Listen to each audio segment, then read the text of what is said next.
ನಮಸ್ಕಾರ. ಅವನಿ designs and ಕ್ರಿಯೇಷನ್ಸ್ಗೆ ಸ್ವಾಗತ friends. ಇನ್ನೇನು ಹಬ್ಬಗಳ ಸಾಲುಗಳು ಬಂದೇ ಬಿಡ್ತು.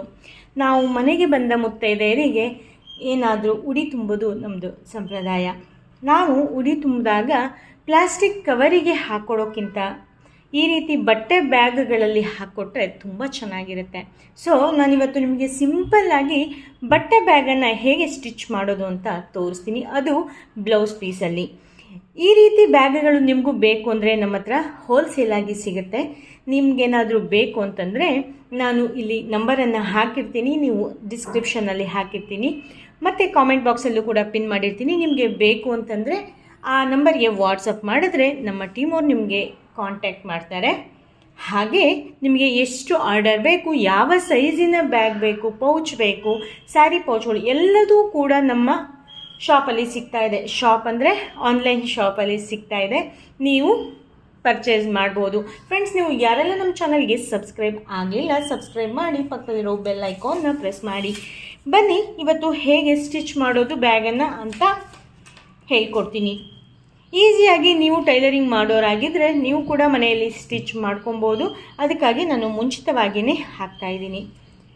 ನೋಡಿ, ನಾನಿಲ್ಲಿ 12.5 ಇಂಚನ್ನು ತೊಗೊಂಡಿದ್ದೀನಿ ಉದ್ದ. ಒಂದು ಬಟ್ಟೆ ಮೇಲೆ ಮತ್ತೊಂದು ಬಟ್ಟೆ ಹೀಗೆ ಜಸ್ಟ್ ಫೋಲ್ಡ್ ಮಾಡಿ ಇಟ್ಕೊಂಡಿದ್ದೀನಿ. 12.5 ಇಂಚು ಉದ್ದ. ಹಾಗೆ ಬಂದು 11 ಇಂಚು ಅಗಲ. ಹೀಗೆ ಒಂದು ಬ್ಯಾಗನ್ನು ಸ್ಟಿಚ್ ಮಾಡ್ತಾ ಇರೋದು. ಹಾಗೆ ಹ್ಯಾಂಡಲ್ ಹೊಲಿಲಿಕ್ಕೆ ಅಂತ, ಇದು ನಮಗೆ ಎರಡು ಕಡೆ ಹ್ಯಾಂಡಲ್ ಬರಬೇಕಲ್ಲ, ನಾನು ಅದಕ್ಕಾಗಿ ಏನು ಮಾಡ್ತಾ ಇದ್ದೀನಿ, ಫೋಲ್ಡ್ ಮಾಡಿಕೊಂಡೆ ಅಳತೆಯನ್ನು ಹೇಳಿಬಿಡ್ತೀನಿ. ಕೊನೆಗೆ ಒಂದು ಸರಿ ಸ್ಟಿಚ್ಚನ್ನು ಮಾಡಿಕೊಂಡು ಆಮೇಲೆ ಕಟ್ ಮಾಡಿದ್ರೆ ಆಯಿತು ಅಂತ ಅಂದ್ಕೊಂಡು ನಾನಿಲ್ಲಿ ಕಟ್ ಮಾಡ್ಕೊಂಡಿಲ್ಲ. 13 ಇಂಚು ಒಂದು ಸೈಡಿನ ಹ್ಯಾಂಡಲಿಗೆ 13 ಇಂಚು ನಾನು ಇಲ್ಲಿ ತೊಗೊಂಡಿದ್ದೀನಿ. ಅದು ಫೋಲ್ಡ್ ಆಗಿ ಈ ರೀತಿಯಾಗಿ ಬರುತ್ತೆ, ಹೀಗೆ ಬರುತ್ತೆ ಹ್ಯಾಂಡಲ್ಲು.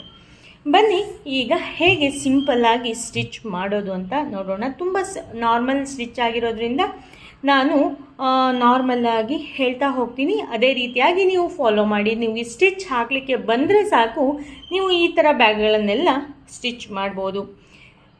ನಾವೀಗ ಏನು ಮಾಡಬೇಕಪ್ಪ ಅಂತಂದರೆ, ಫಸ್ಟಿಗೆ ಹೀಗೆ ಫೋಲ್ಡ್ ಮಾಡಿ, ಇನ್ನೊಂದು ಫೋಲ್ಡ್ ಮಾಡಿ, 2 ಸರಿ ಫೋಲ್ಡ್ ಮಾಡಿ ಹೀಗೆ ಸ್ಟಿಚ್ಚನ್ನು ಮಾಡ್ಕೊಬೇಕು. ಇಲ್ಲೊಂದು ಸ್ಟಿಚ್ಚು, ಇಲ್ಲಿ ಮೇಲೆ ಒಂದು ಸ್ಟಿಚ್ಚನ್ನು ಮಾಡ್ಕೊಬೇಕು.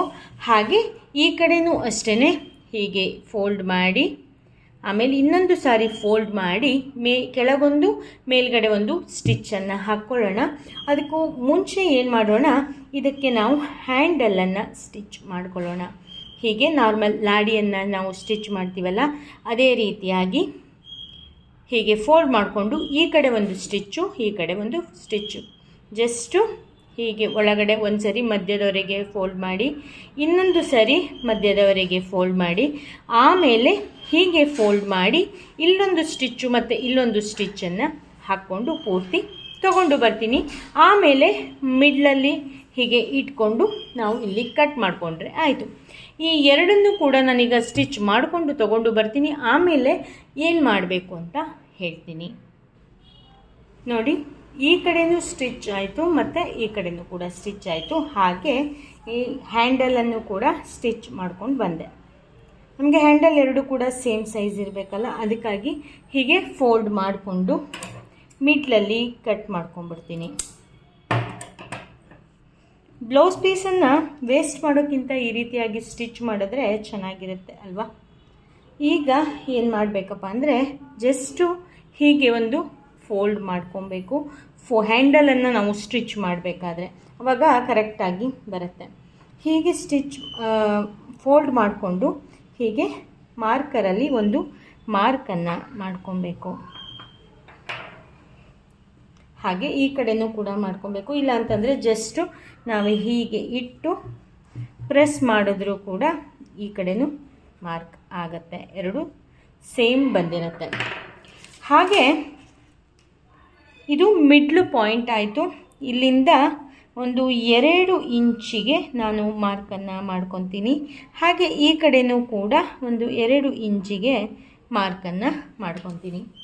ಸೇಮ್ ಈ ಕಡೆನೂ ಅಷ್ಟೇ 2 ಇಂಚಿಗೆ ನಾವು ಈ ಕಡೆ ಮಾರ್ಕನ್ನು ಮಾಡ್ಕೊತೀವಿ, ಈ ಕಡೆಯೂ ಅಷ್ಟೇ 2 ಇಂಚು, ಒಟ್ಟು ಟೋಟಲ್ ಇಲ್ಲಿ ಗ್ಯಾಪು 4 ಇಂಚು ಆಯಿತು. ಈಗ ಹ್ಯಾಂಡಲ್ ಇದೆಯಲ್ಲ, ನಾವು ಹೀಗೆ ಇಟ್ಟು ರಫ್ ಆಗಿ ಇಲ್ಲಿ ಸ್ಟಿಚ್ಚನ್ನು ಹಾಕಬೇಕು. ಏನಕ್ಕೆ ಅಂದರೆ ನಾವು ಇದ್ರ ಒಳಗಡೆ ಏನು ಹಾಕಿ ಕೊಡ್ತೀವೋ ಈ ಸ್ಟಿಚ್ ಗಟ್ಟಿ ಇದ್ದರೆ ಮಾತ್ರ ಹ್ಯಾಂಡಲ್ ಚೆನ್ನಾಗೇ ಇರುತ್ತೆ. ನಾವು ಅದಕ್ಕೆ ಈ ಪಾರ್ಟನ್ನು ಹೊಲ್ಕೊತೀವಲ್ಲ ಅದು ಕೂಡ ಒಂಚೂರು ಅಗಲಕ್ಕೆ ಇರಬೇಕು, ಮೀನ್ಸ್ ಅಟ್ಲೀಸ್ಟ್ ಅರ್ಧ ಇಂಚಾದರೂ ಕೂಡ ಇರಬೇಕು. ಅರ್ಧ ಇಂಚ್ಗಿಂತಲೂ ಕೂಡ ಸಣ್ಣದಾಗಿ ಫೋಲ್ಡ್ ಮಾಡಿ ಸ್ಟಿಚ್ ಮಾಡಬೇಡಿ. ಈ ಕಡೆಯೂ ಒಂದಷ್ಟು ರಫ್ ಸ್ಟಿಚ್ಚು, ಈ ಕಡೆಯೂ ಒಂದಷ್ಟು ರಫ್ ಸ್ಟಿಚ್ಚನ್ನು ಹಾಕ್ಕೊಂಡು ಈ ಕಡೆಯೂ ಕೂಡ ಹ್ಯಾಂಡಲನ್ನು ಅಟ್ಯಾಚ್ ಮಾಡಿಕೊಂಡು ತಗೊಂಡು ಬರ್ತೀನಿ. ಆಮೇಲೆ ಏನು ಮಾಡೋದು ಅಂತ ಹೇಳ್ತೀನಿ. ನೋಡಿ, 2 ಕಡೆಯೂ ಕೂಡ ಹ್ಯಾಂಡಲ್ ಸ್ಟಿಚ್ ಆಯಿತು. ನೋಡಿ, ಈ ರೀತಿಯಾಗಿ ರಫ್ ಸ್ಟಿಚ್ಚು, ಈ ಕಡೆ ಒಂದು 4 ಸ್ಟಿಚ್ಚು, ಈ ಕಡೆ ಒಂದು 4 ಸ್ಟಿಚ್ಚು ಹಾಕಿದ್ದೀನಿ. ಈಗ ಏನು ಮಾಡೋಣ, ಫಸ್ಟು ಹೀಗೆ ಸ್ಟಿಚ್ ಮಾಡ್ಕೊಂಡು ಬರೋಣ. ಆಮೇಲೆ ಏನು ಮಾಡಬೇಕಂತ ಹೇಳ್ತೀನಿ. ಇಲ್ಲಿ 2 ಸ್ಟಿಚ್ಚನ್ನು ಹಾಕಿ, ಹಾಗೆ ಇಲ್ಲಿ ಲಾಕನ್ನು ಮಾಡಲಿಕ್ಕೆ ಮರಿಬೇಡಿ. ಲಾಕ್ ಸ್ಟಿಚ್ ಮಾಡಿಕೊಂಡು ಪೂರ್ತಿಯಾಗಿ 2 ಸ್ಟಿಚ್ಗಳನ್ನು ಹಾಕ್ಕೊಂಡು ತೊಗೊಂಡು ಬರ್ತೀನಿ. ನೋಡಿ, ಈ ಕಡೆ ಒಂದು ಸ್ಟಿಚ್ಚು, ಈ ಕಡೆ ಒಂದು ಸ್ಟಿಚ್ಚನ್ನು ಹಾಕ್ಕೊಂಡು ಬಂದಿದ್ದೀನಿ. ಅಲ್ಲದೆ ನಾನು ಜಿಗ್ಜಾಗ್ ಕತ್ರಿಯಲ್ಲಿ ತುದಿಗೆ ಕಟ್ ಮಾಡಿದ್ದೀನಿ. ಡಿಸೈನ್ ಹಾಗೆ ಇರೋದಕ್ಕೆ ಕಾಣಿಸ್ತಾನೆ.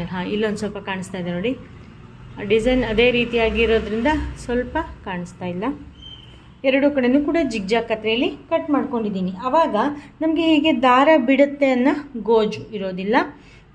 ಇಲ್ಲ ಅಂತಂದರೆ ನಾವು ಇಲ್ಲೂ ಒಂದು ಕೂಡ ಸ್ಟಿಚ್ ತುದಿಗೆ ಹಾಕ್ಕೊಬೋದು, ಇಲ್ಲ ಪೈಪಿಂಗನ್ನು ನಾವು ಮಾಡ್ಕೊಬೋದು.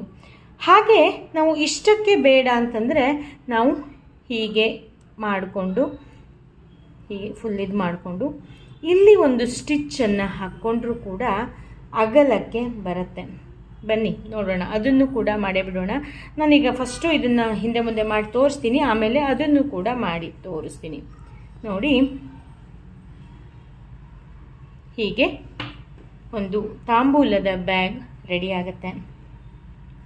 ನೋಡಿ, ನಿಮ್ಮ ಮನೆಯಲ್ಲಿ ಇರುವ ಬ್ಲೌಸ್ ಪೀಸಿಗೂ ಕೂಡ ಒಂದು ಅವಕಾಶವನ್ನು ಕೊಡ್ತಾ ಇದ್ದೀನಿ.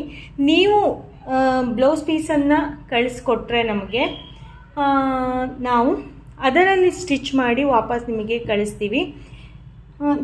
ನಿಮ್ಮ ಮನೆಯಲ್ಲಿರೋ ಬ್ಲೌಸ್ ಪೀಸ್ಗಳು ಕೂಡ ಖಾಲಿಯಾದ ರೀತಿಯಲ್ಲಿ ಆಗುತ್ತೆ, ಮತ್ತು ಒಳ್ಳೆ ರೀತಿಯ ಬ್ಯಾಗು ಕೂಡ ರೆಡಿ ಆಗುತ್ತೆ.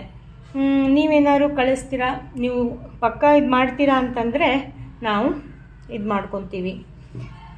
ನಿಮಗೆ ಇಷ್ಟು ಆರ್ಡರ್ ಬೇಕು ಅಂತಂದರೆ ಅದನ್ನು ಕೂಡ ಸ್ಟಿಚ್ ಮಾಡಿ ಕಳಿಸ್ತೀವಿ.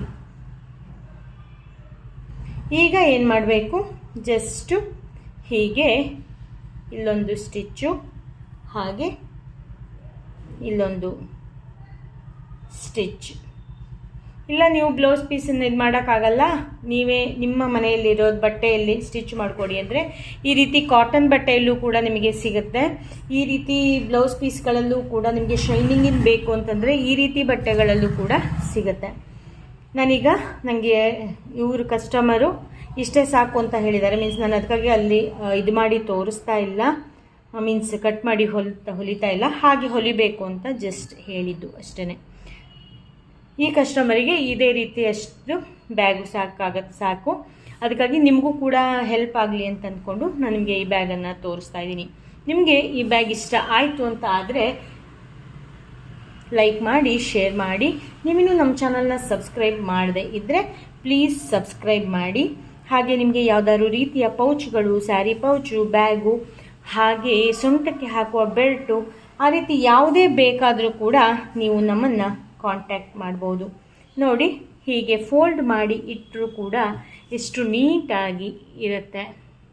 ಇದು ಎಲ್ಲರಿಗೂ ಕೂಡ ಹೆಲ್ಪ್ ಆಗುತ್ತೆ. ನಾವು ಬಾಗಿನ ಹಾಕ್ಕೊಡೋಕ್ಕಲ್ಲದೆ ಹಾಲು ತರಲಿಕ್ಕೂ ಕೂಡ A1 ಆಗಿ ಆಗುತ್ತೆ. ಫ್ರೆಂಡ್ಸ್, ನೆಕ್ಸ್ಟ್ ಅಪ್ಡೇಟಲ್ಲಿ ಹೊಸ ವಿಡಿಯೋದೊಂದಿಗೆ ಮತ್ತೆ ಸಿಗ್ತೀನಿ. Thank you, bye, take care, ಶುಭ ದಿನ. ವಿಡಿಯೋ ನೋಡಿದ್ದಕ್ಕಾಗಿ ಧನ್ಯವಾದಗಳು. ನೆಕ್ಸ್ಟ್ ಅಪ್ಡೇಟಿಗಾಗಿ ಕಾಯ್ತಾ ಇರಿ. Thank you, bye, take care, ಶುಭ ದಿನ.